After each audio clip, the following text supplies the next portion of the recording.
The rain hadn't stopped for 3 days. I could hear it drumming against the pack house roof even from here, tucked away in the smallest room on the 3rd floor. The one they gave to omegas and orphans like me. The scent of wet pine and earth seeped through the old window pane, mixing with the sharper smell of anxiety that clung to my skin. Tonight was the choosing ceremony, and every unmated wolf in the Silvercrest pack would gather in the great hall to witness our alpha select his Luna. Everyone knew who he would choose, everyone except him, apparently. I pressed my palm against my stomach, feeling the subtle flutter that had become constant over the past few weeks. The pack healer, old Margot, had confirmed it yesterday with knowing eyes and a pitying smile. Twins. I was carrying twins, and their father, our alpha, had no idea they existed. How could he, when he barely knew I existed? My reflection in the cracked mirror showed a girl with pale blonde hair pulled back too tightly, making my face look even thinner than usual. My eyes carried shadows underneath, not from sleeplessness, but from something deeper. A weariness that came from always being overlooked, always being the one chosen last, if chosen at all. The worn blue dress I'd found in the donation bin hung loose on my frame, hiding the small swell that would soon become impossible to conceal. I remembered my mother's last words before the fever took her when I was 12. Vera, being invisible isn't the same as being worthless. Sometimes the quietest hearts hold the loudest truths. She'd said it while braiding my hair, her fingers gentle despite the trembling sickness in them. I'd carried those words like a talisman ever since, even when the pack treated me like furniture, useful but unremarkable. The memory of that night 6 weeks ago still burned bright behind my closed eyelids. I'd been running patrol on the eastern border, the shift no one else wanted because it bordered the wild lands where rogues sometimes crossed. The moon had been full, fat and silver in a cloudless sky, and I'd felt more alive than I had in years. My wolf, smaller than most but quick and sure-footed, had reveled in the freedom of the forest. That's when his scent hit me, pine and smoke and something wild. Something that made my wolf surge forward with recognition so powerful it nearly brought me to my knees. Mate, the word had thundered through every cell in my body. I'd followed that scent like a lifeline, unable to stop myself even though I knew what I would find. Alpha Demon Ashford stood in a clearing, his massive dark form outlined by moonlight, and when he'd turned toward me, his eyes, those silver eyes that could command entire armies, had widened with the same shocked recognition. For one perfect crystalline moment, the mate bond had snapped into place between us like a lightning strike, bright and undeniable and terrifying. He'd shifted back to human form, and I'd done the same, both of us trembling and drawn together by something older than choice, older than reason. We hadn't spoken. Words would have broken whatever spell held us suspended in that impossible moment.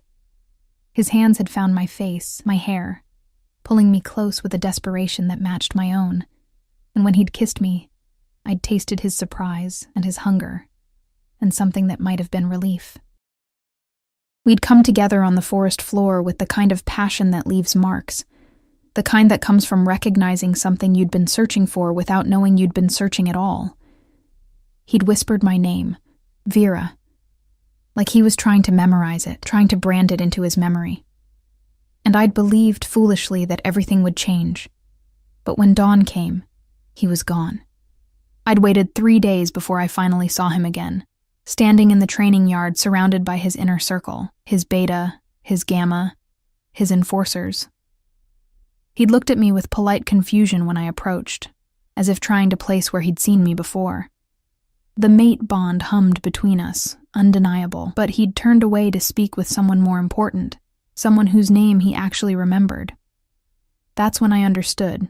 Our alpha had felt the bond, but chosen to ignore it, and now, 6 weeks later, he was about to choose someone else entirely. A knock at my door pulled me from the spiral of memory. Vera, you coming down? It was Hannah, one of the younger wolves who worked in the kitchens. She was kind in that careless way people are when kindness costs them nothing. In a minute, I called back, my voice steadier than I felt. I could hear the great hall filling up below, the excited chatter of pack members dressed in their finest, the anticipation thick enough to taste. Through the walls, I caught fragments of conversation. Sienna looks absolutely stunning. Of course he'll choose her. They've been inseparable. Strongest female warrior we've had in generations. Sienna Blackthorn. Beautiful. Powerful. Born to an elite family within the pack. She had everything I didn't. Status, strength, the kind of confidence that came from never having been invisible. She'd been training alongside demons since they were children, and everyone assumed their partnership was inevitable.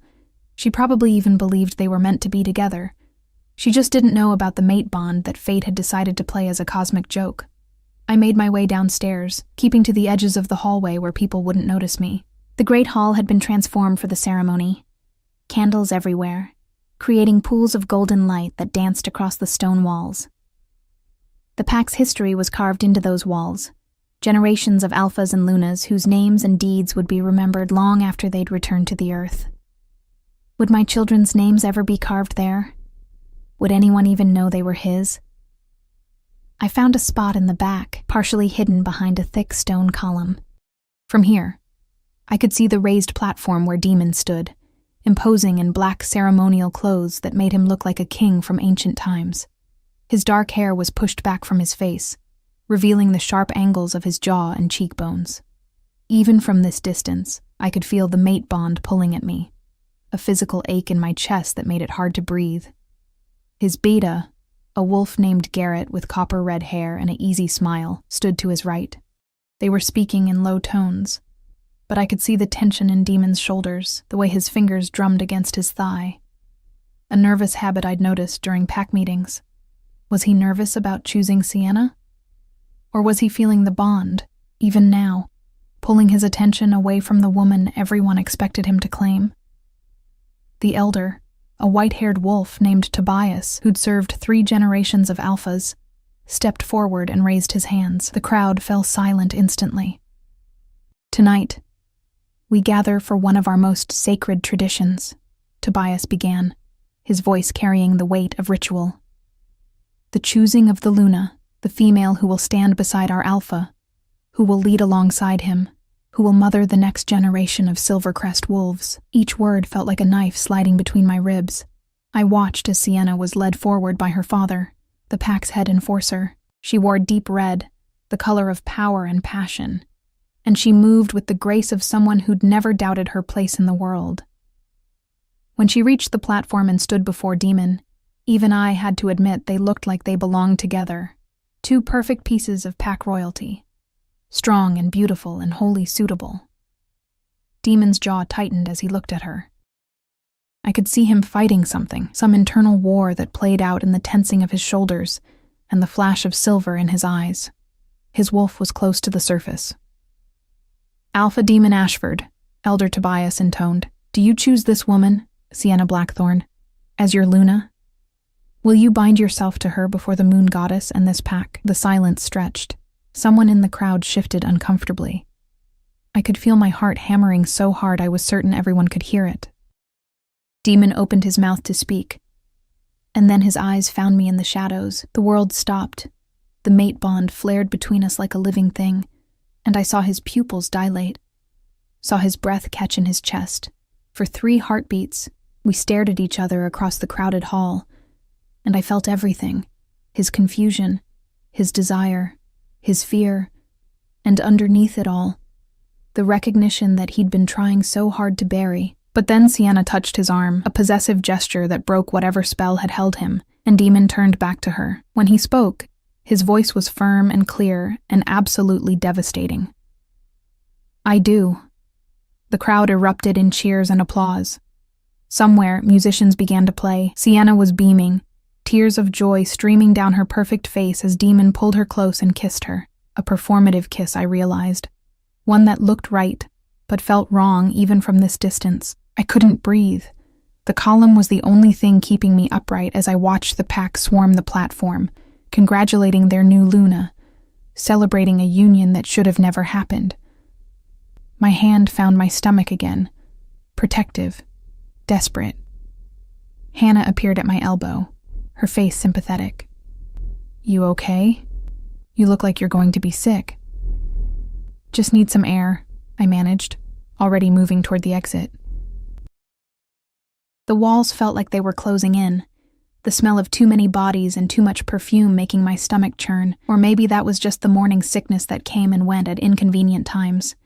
I made it outside just as the sky opened up, rain pouring down in sheets that soaked through my thin dress in seconds. I didn't care. The cold water felt cleansing, like it might wash away the image of Demon claiming another woman as his, while his children grew inside me. "You're going to catch your death," I spun around, and there he was, Demon, standing in the doorway of the pack house, backlit by the warm glow from inside. He'd followed me. Why had he followed me? "Congratulations, Alpha," I said, proud that my voice didn't shake. "Your Luna is very beautiful." He flinched at that, actually flinched, and took a step toward me. "Vera, don't." I held up a hand, stopping him. "You made your choice. You've been making it every day for 6 weeks. You don't understand." "I understand perfectly." The words came out sharper than I'd intended. Years of being overlooked finally finding their voice. "I understand that fate gave you a mate, and you decided she wasn't good enough, that I wasn't good enough." Thunder rolled across the sky, and in the flash of lightning I saw his face clearly. The anguish there, the conflict, the desperate need to explain something that had no explanation. The mate bond was screaming between us now, both of our wolves demanding recognition, demanding their rightful claim. "It's not about good enough," he said roughly. "Sienna and I were promised to each other since we were children. Her family, my family. There are alliances, agreements, things that go back generations. I can't just..." "Can't or won't?" I asked quietly. He had no answer for that. I turned to walk away, but his voice stopped me. "What are you not telling me?" My heart seized. Could he sense it? Could he somehow feel the life growing inside me? The 2 small heartbeats that were hidden but not gone. "Nothing that matters now," I said. "Enjoy your ceremony, Alpha. I hope she makes you very happy." I walked away into the rain, leaving my mate, the father of my unborn children, standing in the doorway of a life I would never be part of. Behind me, I could hear the celebration continuing, the pack rejoicing in a union blessed by politics and tradition, but cursed by fate.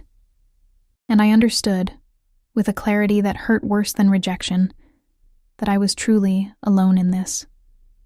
Whatever happened next, whatever choices I had to make for these babies, I would be making them without him. The rain washed away my tears, but it couldn't wash away the truth. I was carrying the Alpha's children, and he'd just chosen another woman to be his Luna. The morning sickness hit me hardest at dawn. I'd learned to keep a basin by my bed, to move quietly, so the other Omegas in the neighboring rooms wouldn't hear me retching into the porcelain. But this morning, 3 days after the choosing ceremony, my stomach rebelled with such violence that I barely made it to the shared bathroom down the hall before losing what little I'd managed to eat the night before. "You need to see the healer again," whispered a voice behind me. I looked up to find Margot standing in the doorway, her weathered face creased with concern. The old wolf had been the pack healer for 40 years, and very little escaped her notice. She held out a damp cloth, which I took gratefully. "I'm fine," I lied, wiping my mouth. "Just a stomach bug." Margot's pale blue eyes, so faded with age they were almost white, fixed on me with uncomfortable intensity. "Those babies won't stay hidden much longer, child. You're what, 8 weeks now? In another month, maybe less, everyone will know." The words hung between us like a death sentence. She was right, of course. My dresses were already getting tight around the middle, and soon no amount of loose clothing would disguise the swell of my stomach. What am I supposed to do? The question came out smaller than I intended, the voice of a frightened girl rather than a woman about to become a mother. "He chose Sienna. The pack accepts her as Luna. If I come forward now, you'll be called a liar," Margot finished bluntly. "Or worse, they'll believe you and call you a homewrecker. The Blackthorn family has powerful allies, child. They won't take kindly to anyone threatening their daughter's position." I pressed my forehead against the cool tile wall, fighting another wave of nausea. Then what do? Margot was quiet for a long moment. When she finally spoke, her voice carried a sadness that made my chest tight.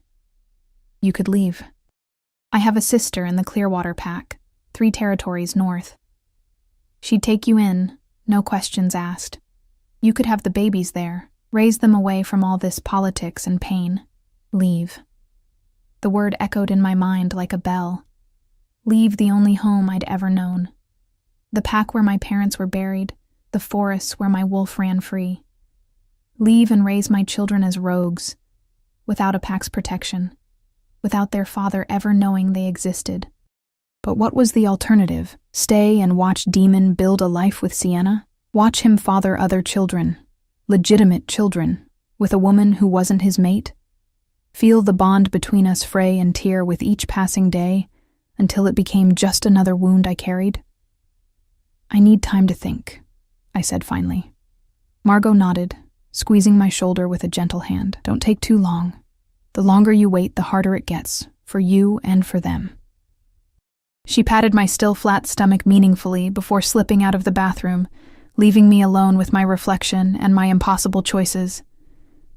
I cleaned myself up and made my way down to the kitchens. Even pregnant and miserable, I still had duties. The pack didn't stop needing meals just because my world had collapsed. Hannah was already there, kneading dough for the morning bread, flour dusting her dark hair like snow. "You look terrible," she said cheerfully. No offense. None taken. I tied an apron around my waist and started chopping vegetables for the breakfast stew. The repetitive motion was soothing, something to focus on besides the chaos in my head. "How was the celebration last night?"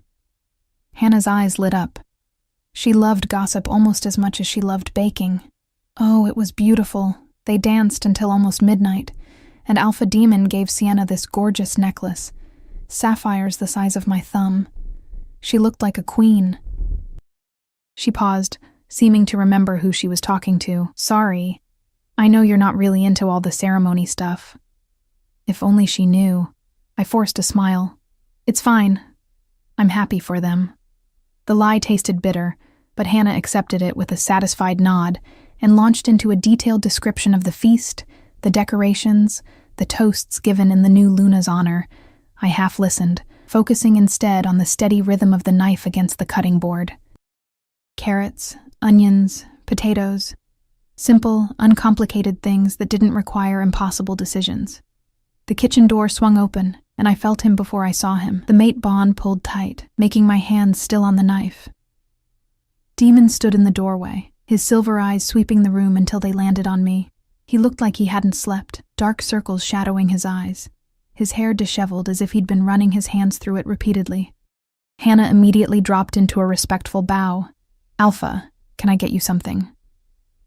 "Coffee," he said, his gaze never leaving my face. "And I need to speak with Vera, alone."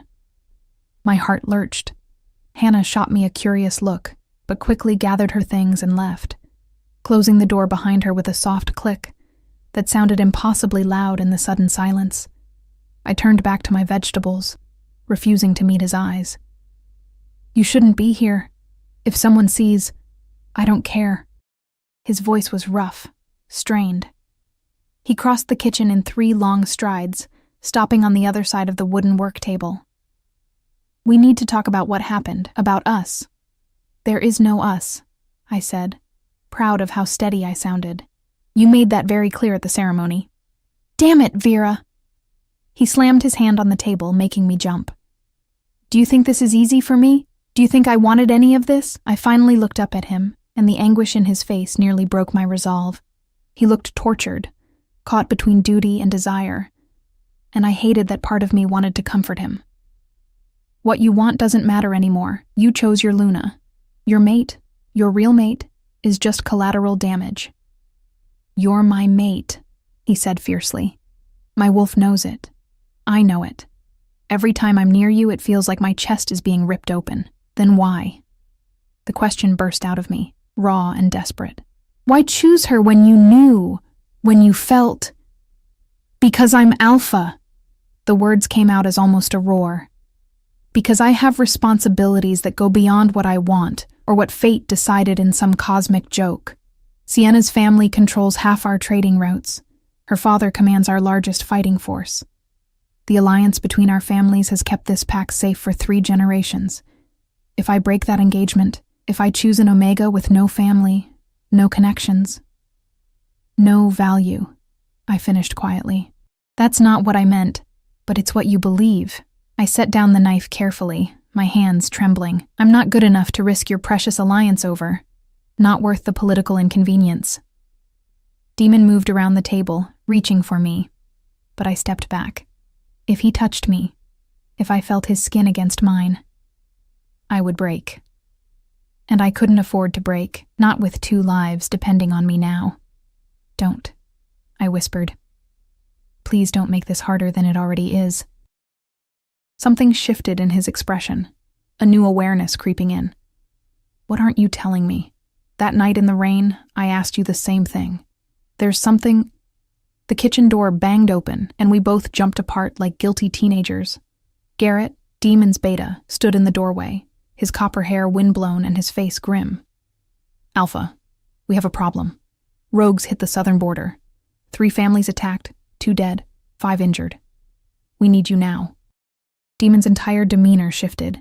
The personal crisis shelved as the Alpha took over. How many rogues? Scout reports at least 20, maybe more. They're organized, Demon. This isn't random. Gather the enforcers. Full defense protocols.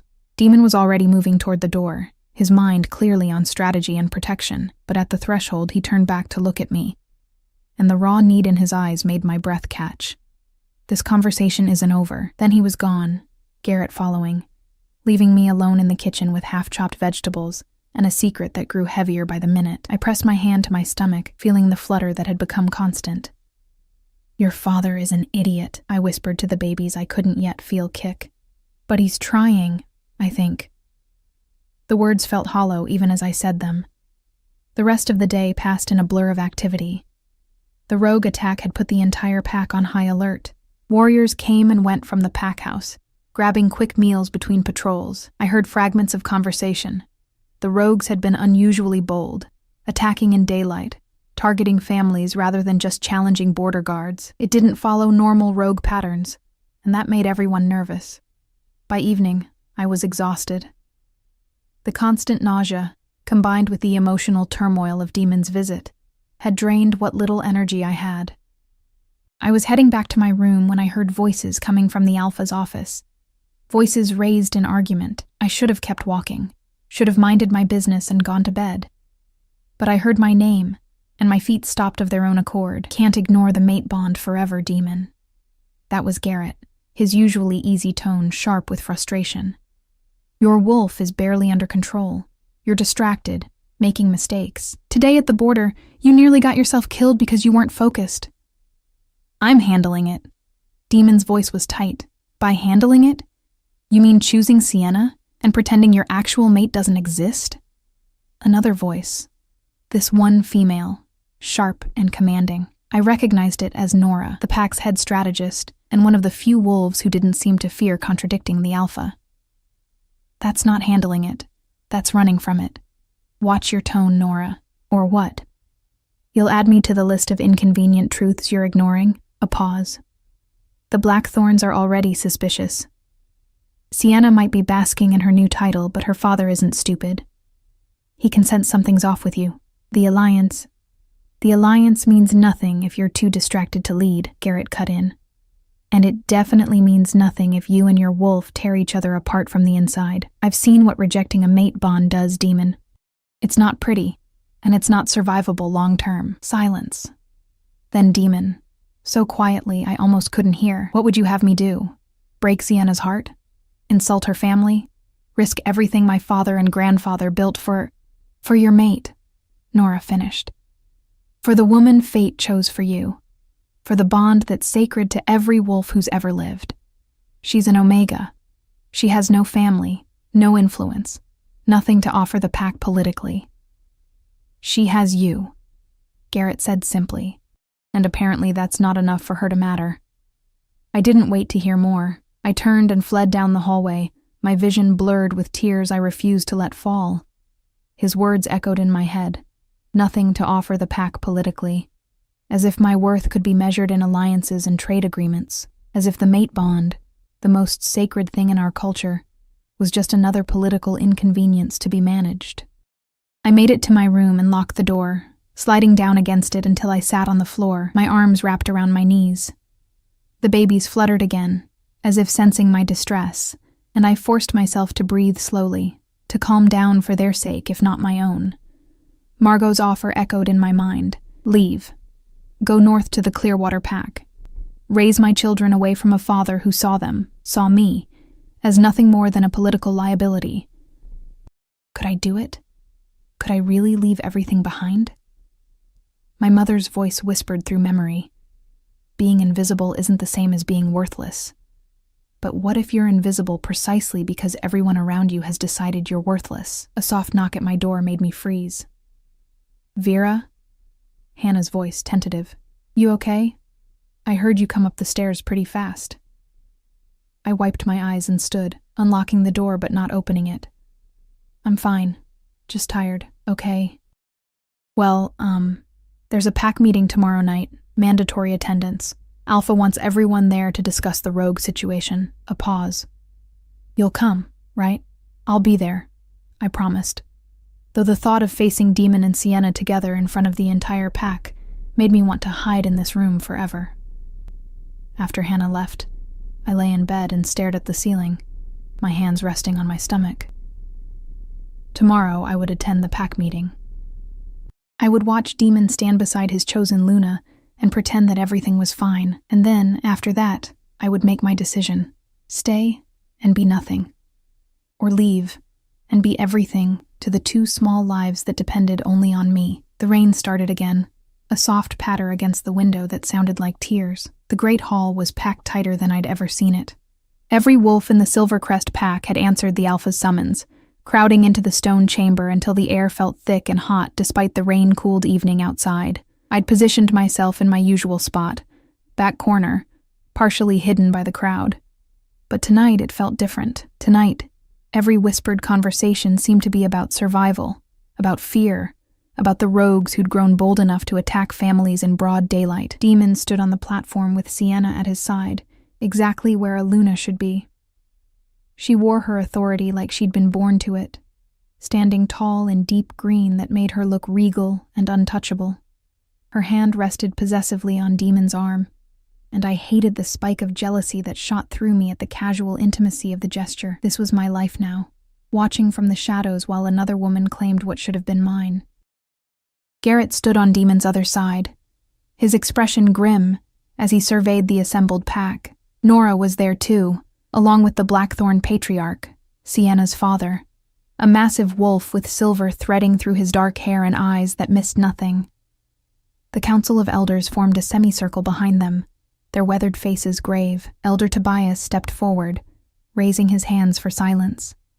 The chatter died immediately. 3 days ago, our southern border was breached, he began, his voice carrying easily through the hushed crowd. 23 rogues, organized and armed, attacked 3 family homes. 2 of our own were lost, Marcus Whitepaw and his son Daniel. 5 others were injured, some critically. A murmur of anger and grief rippled through the pack. I'd known Marcus, a kind older wolf who'd always had a smile for the Omegas, who'd never made us feel less than. The news of his death hit harder than I'd expected. A reminder that the danger was real and growing. This isn't normal rogue behavior. Garrett spoke up, his voice cutting through the murmurs. Rogues are typically solitary, desperate. They might steal or cause trouble, but coordinated attacks on families? That's something else entirely. That's organized. That's planned. Which means someone's leading them, Demon said, and the alpha command in his voice made every wolf in the room straighten instinctively. Someone's building an army on our borders, and they're testing our defenses. Sienna leaned forward, her voice clear and confident. We should strike first, send our warriors into the wildlands, hunt them down before they can attack again. Several of the younger warriors voiced their agreement, the call for action spreading like wildfire. But I noticed Nora shaking her head, and Elder Tobias looked troubled. A bold strategy, the elder said carefully, but risky. The wildlands are vast, and we'd be spreading our forces thin. If this is indeed an organized group, they might be trying to draw us out, leave our territory vulnerable. So we do nothing? Challenged Sienna's father, his voice booming. We let them pick off our families one by one while we cower behind our borders? I didn't say that, Rowan. Tobias's tone sharpened. I said we must be strategic. Rushing into the wild lands without understanding what we're facing could cost us everything. The argument escalated, voices rising as wolves divided into camps, those who wanted immediate action and those who counseled caution. I watched Demon's face, saw the tension in his jaw as he tried to balance the competing demands of his pack. His eyes kept scanning the crowd, and twice they found me before he forced his gaze away. The mate bond pulled at me every time our eyes met, a physical ache that made it hard to breathe. I wondered if he felt it too, if it distracted him the way it distracted me, if his wolf was as restless as mine. Enough! Demon's voice cut through the chaos like a blade. Instant silence.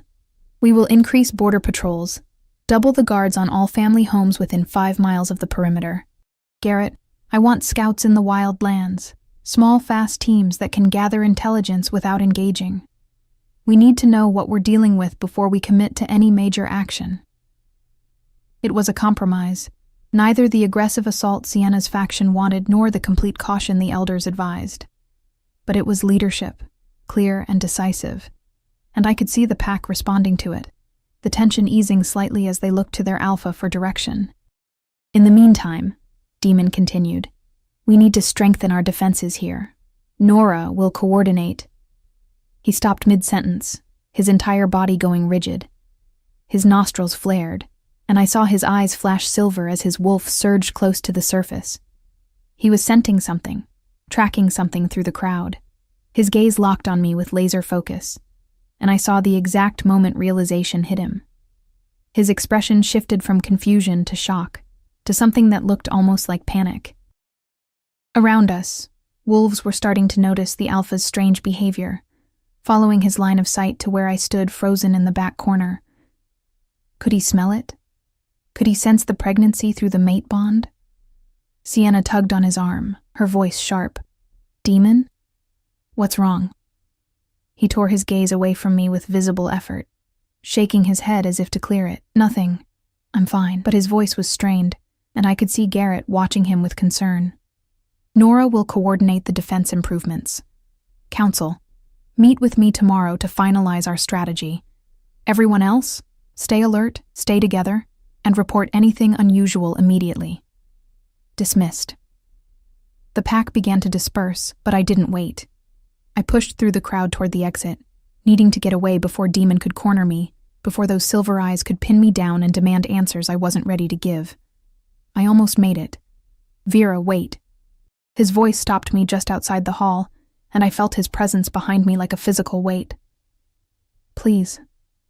I turned slowly, preparing for confrontation, but the look on his face stole the defensive words from my tongue. He looked shattered, his usual confidence completely gone, replaced by something raw and desperate. Are you... He stopped, started again. Is there something you need to tell me? My hand moved instinctively to my stomach before I could stop it, and I saw his eyes track the movement. His face went pale. How long? The question came out barely above a whisper.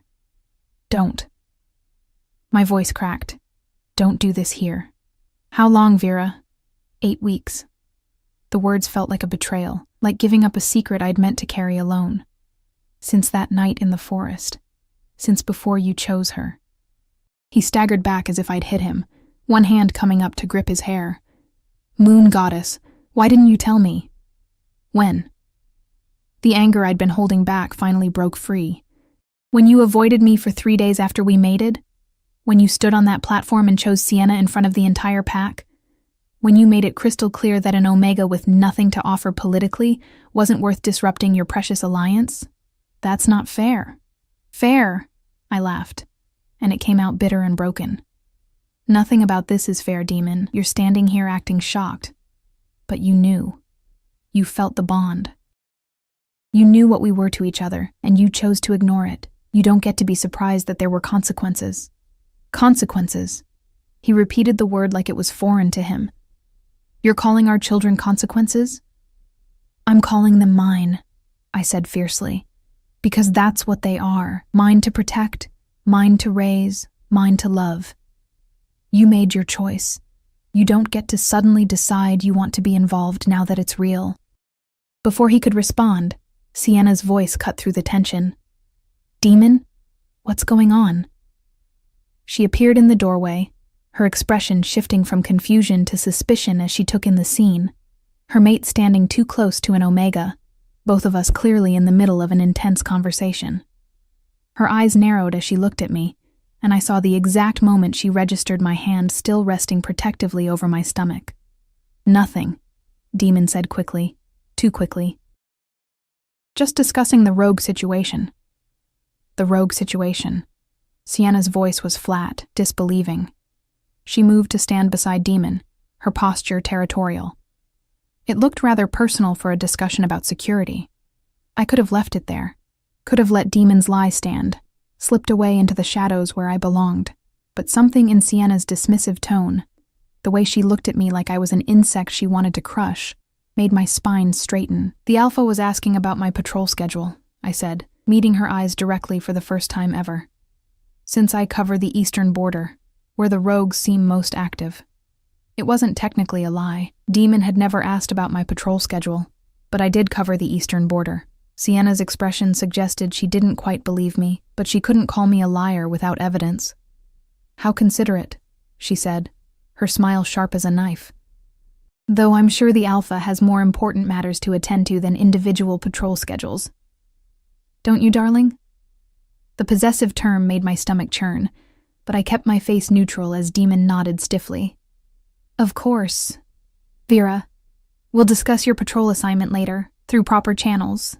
The dismissal was clear. I nodded once and walked away, feeling their eyes on my back until I turned the corner. Only then did I let myself lean against the wall, my legs shaking so badly I wasn't sure they'd hold me. He knew. Demon knew about the babies, and that changed everything, or maybe it changed nothing at all. He was still mated to Sienna, still bound by his political alliance. Still the Alpha who'd decided an Omega wasn't worth the trouble. I made my way back to my room, my mind spinning with the implications of what had just happened. Would he tell Sienna? Would he demand some kind of involvement with the children? Or would he continue to pretend I didn't exist, adding our babies to the list of inconvenient truths he was determined to ignore? Sleep didn't come easily that night. Every time I closed my eyes, I saw Demon's face when he'd realized. The shock, the fear, and underneath it all, something that might have been hope. But hope for what? That I'd quietly disappear? That he could have his Luna and his secret mate both? Dawn came gray and cold, rain still falling in steady sheets. I dragged myself out of bed and down to the kitchens, where Hannah was already pulling fresh bread from the oven. She took one look at me and shook her head. You need to see Margot again. You look half dead, Vera. I'm fine. You're not fine. You haven't been fine for weeks. She set down the bread and crossed her arms. Look, I know it's none of my business, but people are starting to talk. About you, about how sick you've been, how tired you look, about... She gestured vaguely at my midsection. My blood ran cold. What are people saying? Nothing specific. Just that something's off. Hannah's expression softened. Whatever's going on, you need help. You can't do this alone, whatever this is. Before I could respond, Margot appeared in the doorway, her weathered face set in determined lines. Vera, my office, now. It wasn't a request. I followed the old healer through the winding corridors to her small workspace, a room that smelled like herbs and old magic. She closed the door firmly and turned to face me. Alpha Demon came to see me an hour ago, she said without preamble, demanded to know if what he suspected was true. I told him it wasn't my place to confirm or deny another wolf's medical condition without permission. Thank you. Don't thank me yet. Margot's expression was troubled. He'll be back, child, and he'll keep pushing until he gets answers. The mate bond is eating at him. I could see it in his eyes. You can't hide this much longer. I'm not trying to hide it, I said, though that was exactly what I'd been doing. I'm just trying to figure out what to do. Margot, if I stay here, if people find out the Alpha's true mate is pregnant with his children while he's mated to someone else, it'll cause chaos, she finished bluntly. The Blackthorns will be furious. Some will call for you to be exiled. Others will demand Demon reject Sienna and honor the mate bond. The pack will fracture right when it needs to be unified against the rogue threat. So I should leave. I think you should choose. Margot moved to her desk, pulling out a sealed envelope. This is a letter to my sister in Clearwater. She'll take you in, help you through the pregnancy and beyond. You'd be safe there, and your children would grow up protected." She paused. "But you'd be giving up your mate, permanently. Once you leave, once you raise those children away from him, there's no coming back from that. The bond might never fully break, but it'll scar over. You'll spend the rest of your life knowing what you walked away from." I took the letter with trembling hands. "And if I stay? Then you fight. For yourself, for your children, for your place beside your mate, even if he's too much of a coward to claim you properly." The old wolf's eyes glinted with something fierce. "But that's a different kind of hard, Vera. That's standing up to wolves who have power and wealth and influence. That's becoming visible when you've spent your whole life learning to disappear." My mother's words echoed again. Being invisible isn't the same as being worthless. But maybe it was time to stop being invisible altogether. "I need more time," I whispered. "You have until you start showing," Margot said gently. After that, the choice makes itself. I left her office with the letter tucked into my pocket, and a decision weighing on my shoulders like chains. The rain had finally stopped, leaving the world washed clean and smelling of wet earth and new growth. I found myself walking toward the forest's edge, needing the space and silence to think. The Eastern Border Patrol path was familiar under my feet, and my wolf stirred with pleasure at being near the trees. This was where I'd first caught Demon's scent, where the mate bond had snapped into place and changed everything. If I left, I'd never run these paths again, never feel the Silvercrest territory beneath my paws, never. A scent hit me. Foreign. Wrong. Rogues. I froze, every instinct screaming danger. They were close, too close, on packland, well past the border. My hand went to the emergency whistle every patrol wolf carried, but before I could blow it, a hand clamped over my mouth and I was dragged backward into the undergrowth. The hand over my mouth reeked of dirt and sweat, and something rancid that made my wolf recoil in disgust.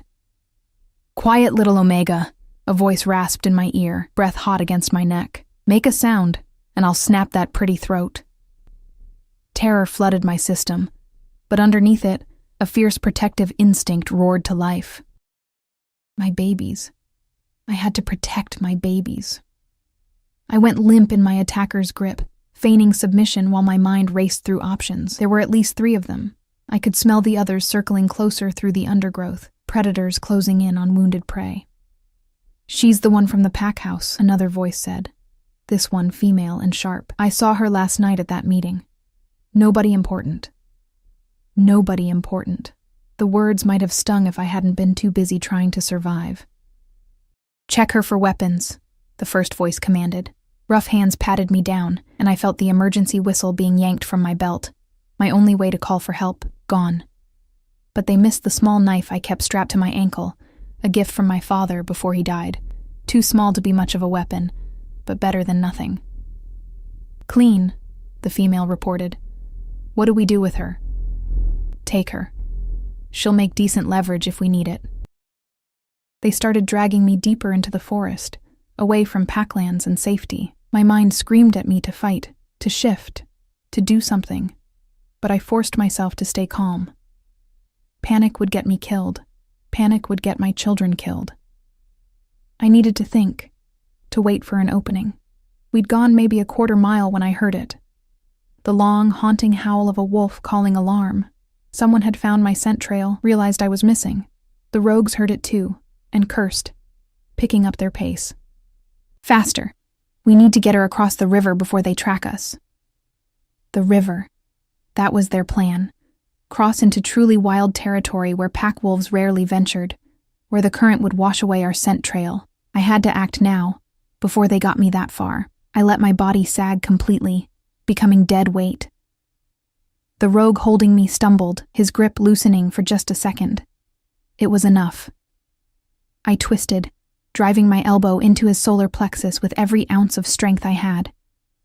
He gasped and released me, and I hit the ground running. "Get her!" the female snarled. I crashed through the undergrowth, branches tearing at my clothes and skin. Behind me I could hear them shifting, the distinctive crack of bones reshaping. They'd be faster in wolf form, but so would I. I let the change take me mid-stride. my clothes shredding as fur erupted across my skin, and my body compressed and reformed. My wolf was small. I'd always been self-conscious about that. But she was quick, and knew these woods like the back of her paw. We darted between trees, leaped over fallen logs, putting distance between us and our pursuers. But I could hear them gaining, 3 sets of paws thundering through the forest. Another howl split the air, closer this time, and this one I recognized, deep and commanding, laced with fury and fear. Demon, he was coming. The rogues heard it too, and I felt their hesitation, their pace faltering. They hadn't expected the alpha himself to respond. Most alphas would send warriors, not come themselves. But Demon wasn't most alphas, and through the mate bond, he would have felt my terror the moment those hands grabbed me. A massive gray wolf burst from the undergrowth ahead of me, one of the rogues, cutting off my escape.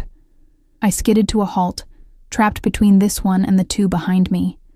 The gray wolf's lips pulled back in a snarl, revealing teeth stained yellow. He was twice my size, scarred and vicious-looking. "Protect the babies," my wolf whispered urgently. "Whatever happens, protect them." The gray wolf lunged.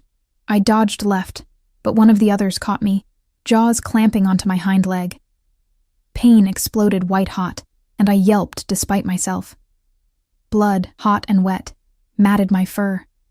I twisted, snapping at my attacker's face, and managed to catch his ear. He released me with a snarl, then the forest exploded with pack wolves. Demon came first, a massive black wolf with silver eyes that glowed with alpha fury. He hit the gray rogue like a freight train, and they went down in a tangle of snapping jaws and flying fur. Garrett was right behind him, his copper-red wolf taking on the female rogue. More pack warriors poured in. I recognized Nora's sleek brown form, and several of the younger enforcers. The battle was brutal and fast. The rogues, outnumbered and facing an enraged alpha, didn't stand a chance. Within minutes, 2 were down, and the 3rd was fleeing into the wildlands with Nora and 2 warriors in pursuit. I stood on 3 legs, my injured hind leg held awkwardly, watching as Demon shifted back to human form. He was breathing hard, blood, not his own, splattered across his chest. His silver eyes found me immediately, and the naked relief in them made my chest ache. "Vera." He started toward me, but I backed up, my wolf still too frightened and hurt to accept comfort even from our mate. "Let me see. Let me..." I shifted back, gasping as the change sent fresh waves of agony through my injured leg. Naked and bleeding, I pressed myself against a tree trunk for support. "I'm fine." "You're bleeding." His voice was rough with barely controlled emotion. "And you're most definitely not fine." Garrett shifted back, tactfully looking away as he addressed Demon. "Alpha, we should get her to Margot. That bite looks deep." Other wolves were arriving now, drawn by the alarm howls. I saw Hannah's shocked face in the crowd, saw several warriors staring at me with new awareness. The Omega who'd been attacked, who'd managed to hold off 3 rogues long enough for help to arrive. Sienna pushed through the gathered wolves, her expression dark as she took in the scene. Her mate, shirtless and covered in blood, hovering over a naked, injured Omega with obvious concern. "What happened?" she demanded. "Rogues on Packland," Garrett answered when Demon remained focused on me. "They grabbed Vera near the eastern border, tried to take her into the wildlands. We tracked them just in time." "Why would rogues want her?" Sienna's eyes narrowed. "She's nobody. She's Pack," Demon cut her off, his voice sharp enough to make several wolves flinch. "That makes her somebody worth protecting." He finally tore his gaze from me to address the gathered warriors. "Someone get clothes, and clear this area. I want 3 teams sweeping the borders. Find out how they got this deep into our territory without being detected." The crowd began to disperse, though I could feel their curious stares. Hannah rushed forward with her own jacket, helping me cover myself while carefully avoiding my injured leg. The kindness in her eyes told me she'd put together pieces of a puzzle I'd been trying to hide. "Can you walk?" Demon asked, his tone gentler now. "I can manage." But when I tried to put weight on my leg, it buckled. Strong arms caught me before I hit the ground, and I found myself pressed against Demon's bare chest, his heart hammering against my ear. "Don't be stubborn," he murmured. "Not about this." He lifted me easily, cradling me against him like I weighed nothing. The mate bond sang at the contact, pleasure mixing with pain in a confusing swirl. My wolf wanted to purr and lean into his strength. My human side wanted to push away, to maintain the distance he'd created when he chose Sienna. "I can walk," I protested weakly. "No, you can't." He started toward the pack house, his long strides eating up the ground. "And even if you could, I'm not letting you." Sienna fell into step beside us, her jaw tight. "This is hardly appropriate, demon. Let one of the warriors carry her." "No." The single word carried absolute alpha authority, closing the discussion. We made it to Margot's office, where the old healer was already laying out supplies with practiced efficiency. She took one look at my leg and tisked. "On the table, and everyone else out except who I say can stay." "I'm staying," Demon said firmly. "I assumed you would." Margot's knowing look made my cheeks burn. "The rest of you, out." "Yes, Luna, that includes you. I don't need a crowd while I'm working." Sienna's face flushed with anger, but she couldn't directly countermand the healer without looking petty. She shot me a look that promised we'd talk later. A talk I very much did not want to have, before sweeping out of the room. Margot closed the door and turned to examine my leg, her weathered hands surprisingly gentle as she probed the wound. "Bite went deep, but it missed the major blood vessels. You were lucky." "Doesn't feel lucky," I managed through gritted teeth as she cleaned the wound with something that burned like liquid fire. "Lucky your wolf," she corrected. "This'll heal in a few days with proper care. Lucky the pups weren't harmed. Lucky your mate has a good nose and came running when you needed him." Demon went very still beside me. "Pups? As in, plural?" Margot glanced at me, one eyebrow raised. "You didn't tell him?" "I told him I was pregnant. The twins part hadn't come up yet." "Twins." Demon's voice was barely audible. He sank into a chair like his legs wouldn't hold him anymore. "You're carrying twins. Congratulations," Margot said dryly as she began stitching my leg closed. "Though your timing could use work, Alpha. Choosing another Luna while your true mate carries your children. That's a special kind of foolish." "Margot," I started, but she cut me off. "No, child." "Someone needs to say it." She turned her sharp gaze on Demon. "You've made a mess, Alpha. A political mess, a personal mess, and now those rogues know something's unusual about this Omega. Unusual enough to try kidnapping her in broad daylight. They were organized. They knew where to find her. This wasn't random. The implications hit me like a physical blow. They were watching. During the pack meeting, that female rogue said she saw me there. Which means they're scouting our territory, learning our routines, identifying targets. Demon's voice had gone cold with fury. This wasn't just a random attack. They were specifically looking for vulnerable pack members. Or specific pack members, Margot corrected, finishing her stitching and beginning to wrap my leg in clean bandages. "Think about it. Why grab an Omega? We're not warriors, not politically important. Unless they knew," I finished quietly. "Knew about the pregnancy, about who the father is." Demon was on his feet instantly. "That's impossible. Nobody knows except us and Margot. And anyone with a decent nose who's been paying attention," Margot countered. "You think wolves haven't noticed their Alpha can't keep his eyes off one particular Omega? That he goes tense every time she's near? The mate bond might be something you're trying to ignore, boy. But it's not invisible. If the rogues know about the pregnancy, if they know the babies are mine..." Demon's face had gone pale. "They took her for leverage. They'd have demanded ransom, or threatened the children, or worse," Margot agreed grimly. "Which means Vera can't stay in that little room on the 3rd floor anymore. She needs protection. Constant protection. She'll stay in the Alpha wing," Demon said immediately. "My quarters have the best security and..." "Absolutely not." I tried to sit up, wincing as the movement pulled at my stitches. "I'm not staying in your quarters while you're mated to Sienna. That's insane. I don't care how it looks." "Well, I do." The words burst out of me with more force than I'd intended. "You made your choice, Demon. You stood in front of the entire pack and chose her. You don't get to suddenly play protective mate now because it's convenient." "Convenient?" He looked genuinely shocked. "You think this is about convenience? You were almost taken, Vera. Our children were almost... He couldn't finish the sentence, his hands clenching into fists at his sides. Your children with the Omega you've been pretending doesn't exist, I shot back. The one with nothing to offer politically, remember? Margot cleared her throat. As touching as this lover's quarrel is, we have a practical problem. Vera does need protection, whether she wants to admit it or not. But the Alpha's right. Putting her in his quarters while he's mated to someone else would cause an uproar. Then I'll leave, I said. Your sister in Clearwater, the offer still stands? No. Demon's voice was hard as steel. You're not leaving pack territory, not with rogues actively hunting you. You can't order me to stay. I'm your Alpha. I absolutely can. And I'm your mate, which you've been happy to ignore when it suited you.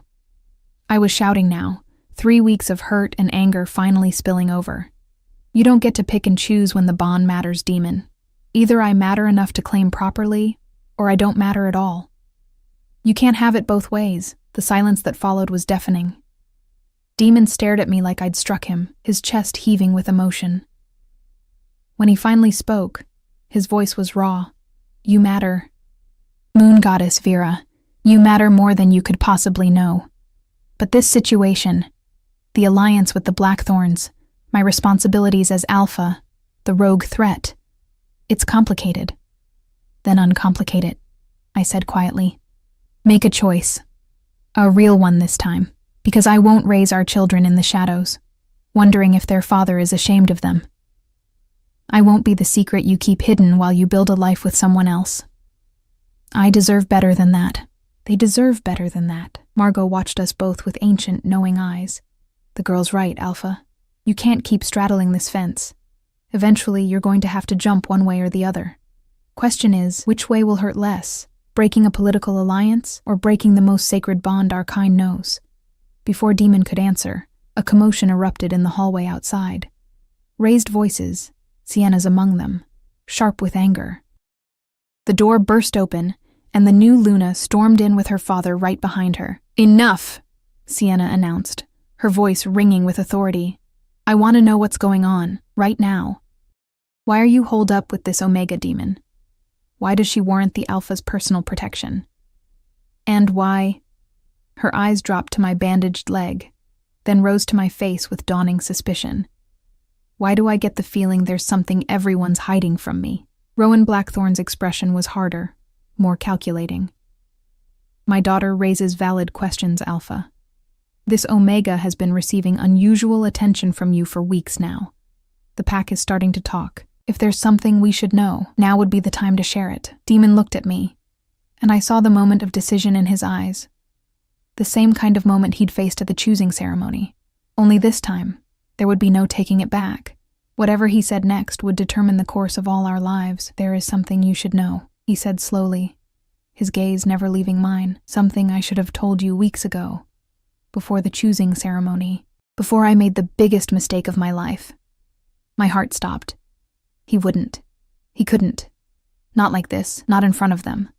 But then he turned to face Sienna and her father, and his voice rang clear and strong. Vera is my true mate, chosen by fate, bound by the Moon Goddess, and she's carrying my children. The words hung in the air like a bomb waiting to explode. Sienna's face went white, then red, cycling through emotions too fast to track. Her father's expression turned to stone, dangerous and cold.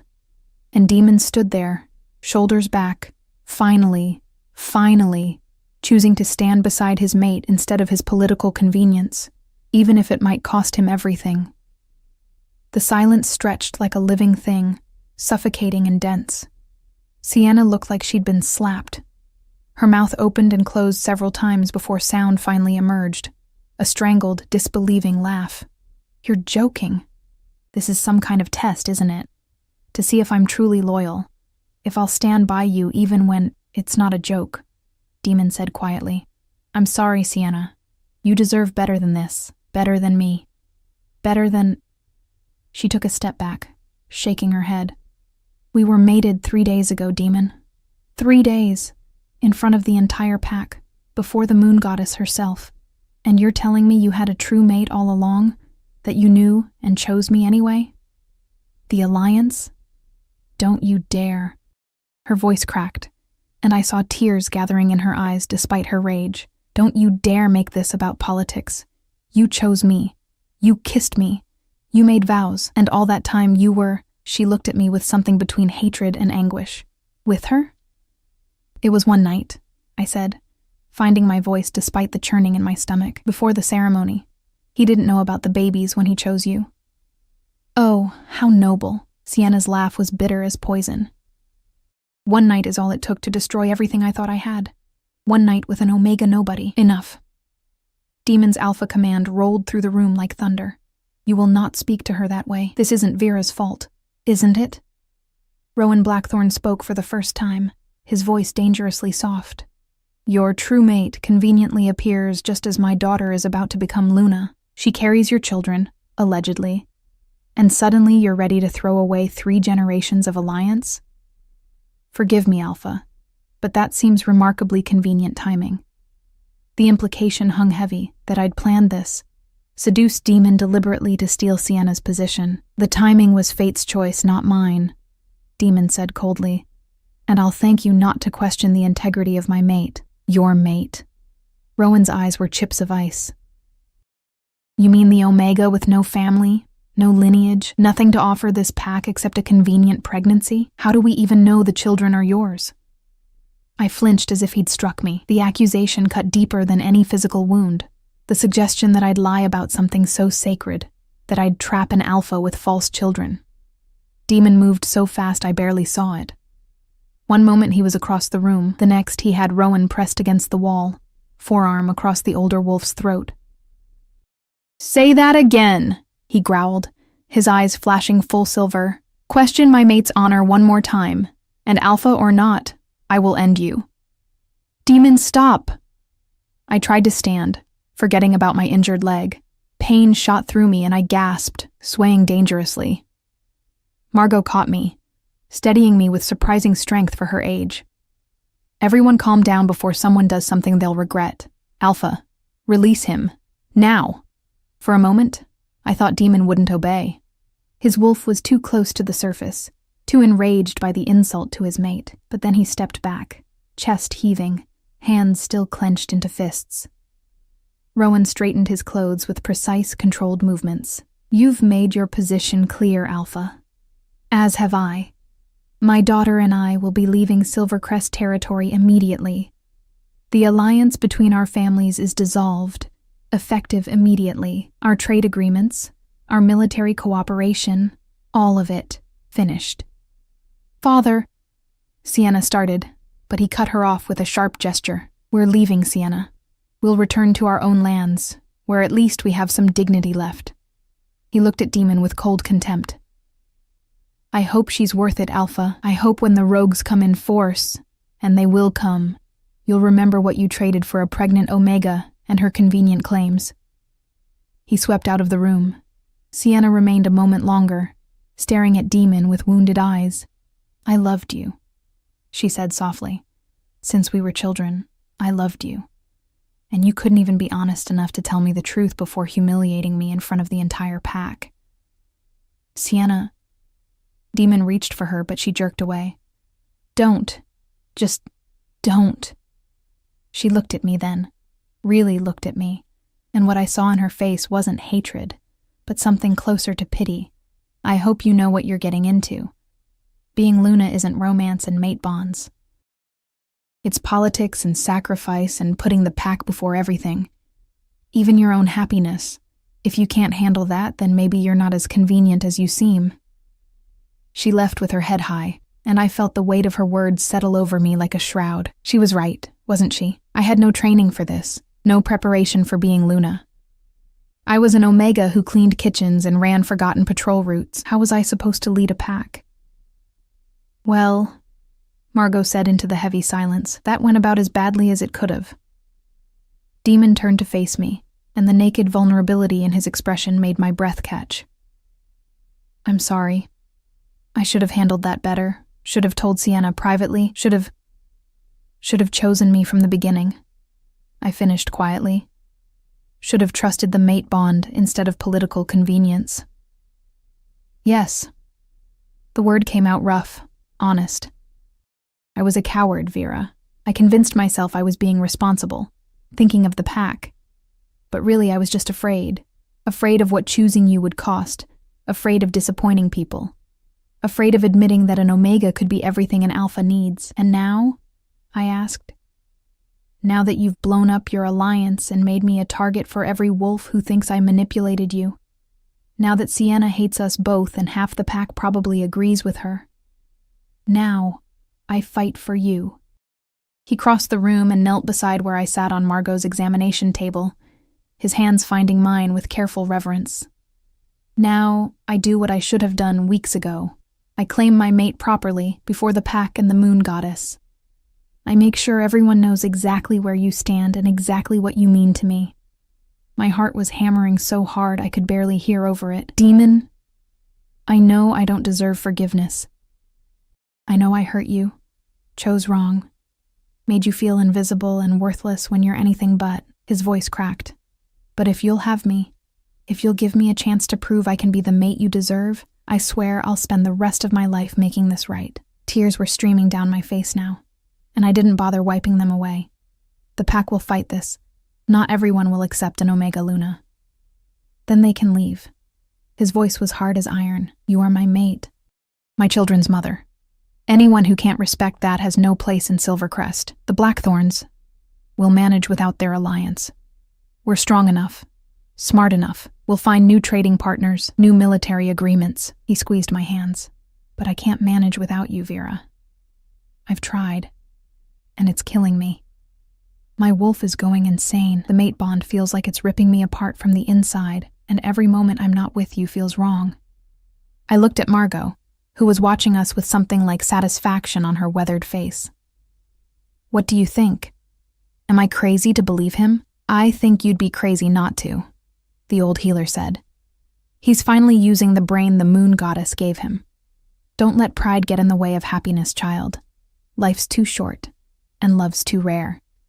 My mother's voice whispered through memory one last time. Being invisible isn't the same as being worthless. Sometimes the quietest hearts hold the loudest truths. Maybe it was time to stop being quiet. Time to claim my worth, my place, my mate. Okay, I whispered. But you have to promise me something. Anything. No more hiding. No more political convenience over honesty. If we're doing this, we're doing it right, as true mates, as partners, as equals. I took a shaky breath. And you have to accept that I'm going to make mistakes. I don't know how to be Luna. I'm going to stumble and mess up and probably embarrass you in front of important wolves. You could never embarrass me. Demon rose and cupped my face in his hands, his thumbs brushing away my tears. You're the bravest person I know, Vera. You survived being overlooked your whole life and still managed to be kind. You carried our children alone, prepared to raise them without me because you thought it was what they needed. You held off 3 rogues long enough for help to arrive. That's not weakness. That's strength most wolves will never have. Then he kissed me, and it felt like coming home, like that first night in the forest. Only better because this time there was no hesitation, no fear, no wondering if it was real. The mate bond blazed between us, finally acknowledged, finally accepted, and I felt his relief and love and desperate need through it, like they were my own emotions. When we finally broke apart, Margot was smiling. About time, she muttered. Now, the practical matters. Vera needs rest and her leg needs time to heal. Alpha, I assume you're serious about the protection? Deadly serious. Demon's expression hardened. The rogues targeted her specifically. Until we know why and neutralize the threat, she doesn't go anywhere without guards. Then I suggest the guest suite in the Alpha Wing, Margot said.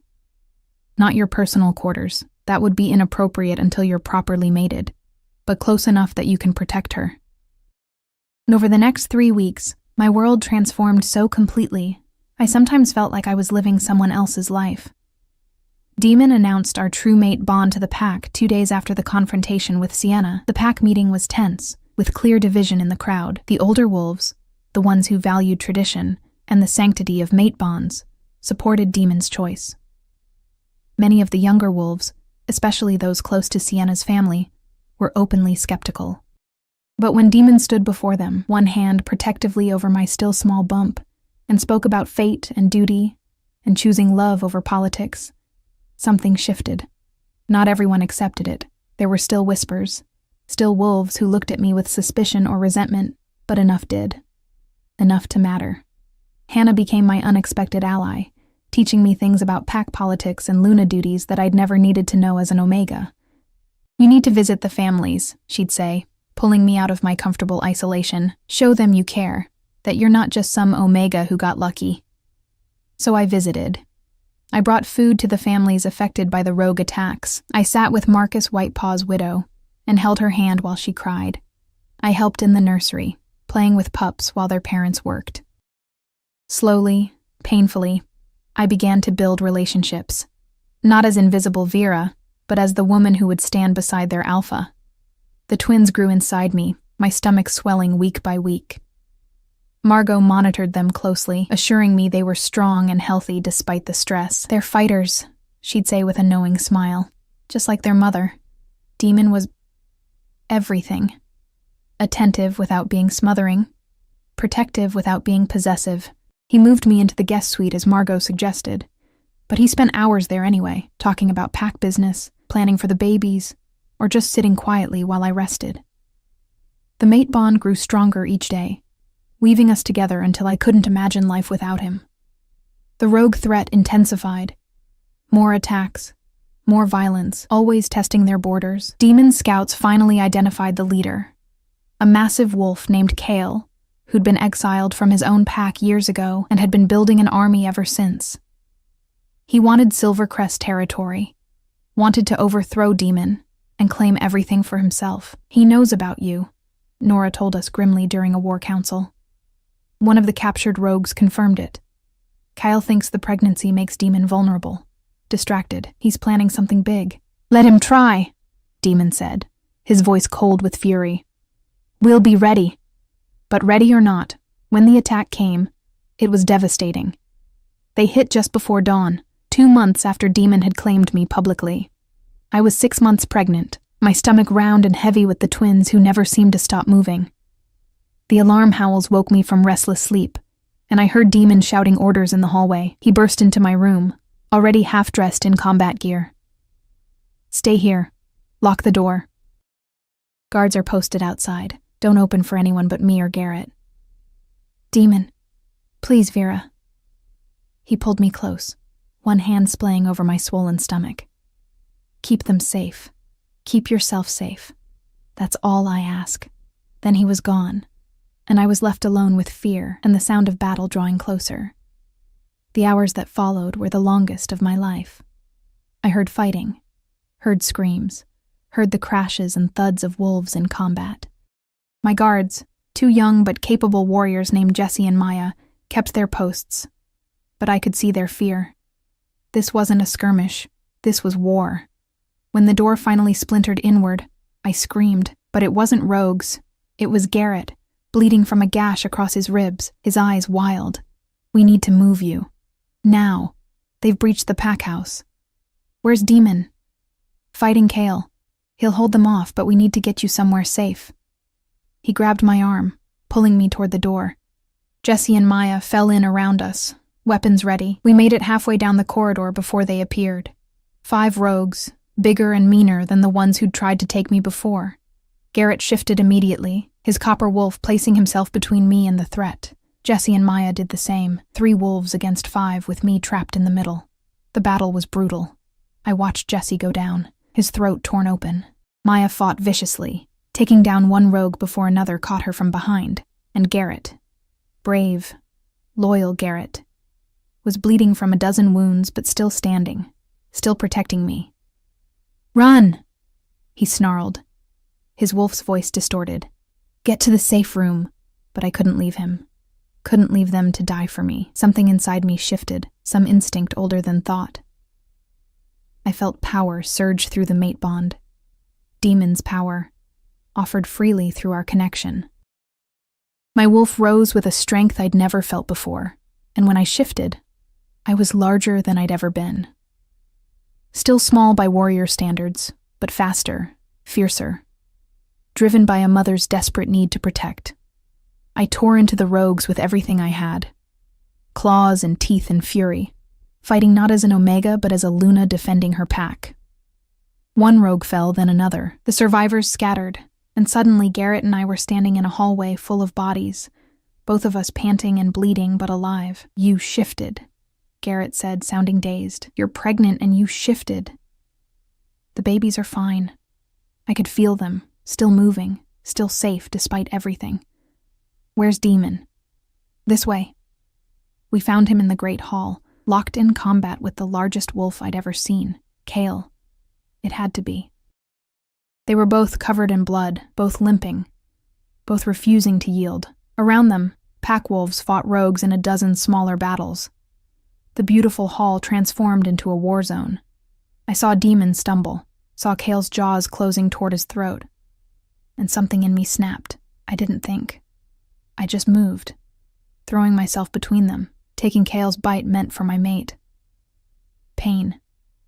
White-hot, agonizing pain as teeth sank into my shoulder. But I'd bought Demon a second, and a second was all he needed. He surged forward, catching Kale by the throat, and I heard the distinctive crack of vertebrae snapping. The rogue leader fell, dead before he hit the ground, and with his death, the fight went out of his followers.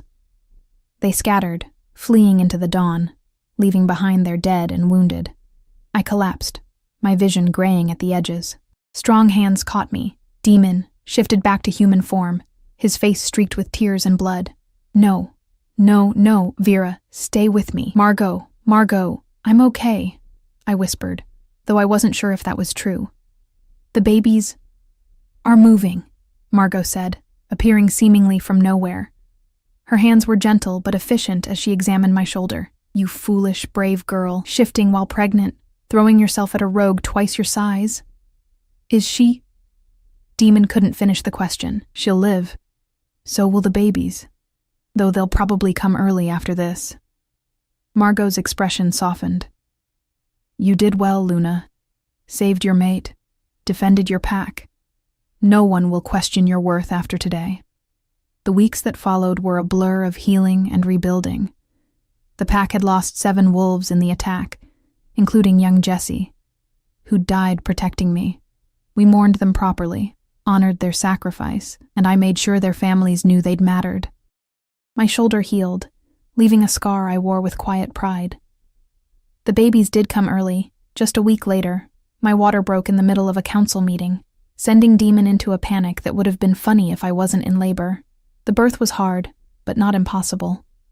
Margot guided me through it while Demon held my hand and whispered encouragements.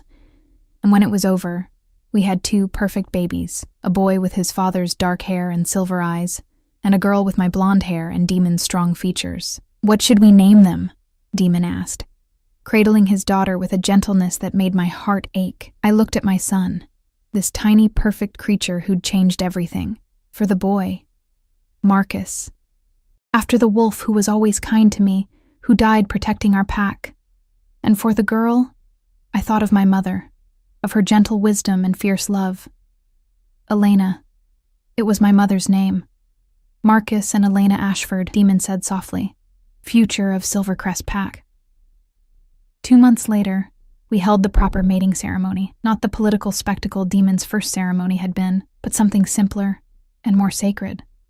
Under the full moon, before the pack we'd fought to protect, Demon claimed me as his mate, and I claimed him as mine. When he placed his mark on my throat, the mating bite that would bind us forever, I felt the mate bond lock into place completely. No more uncertainty, no more doubt.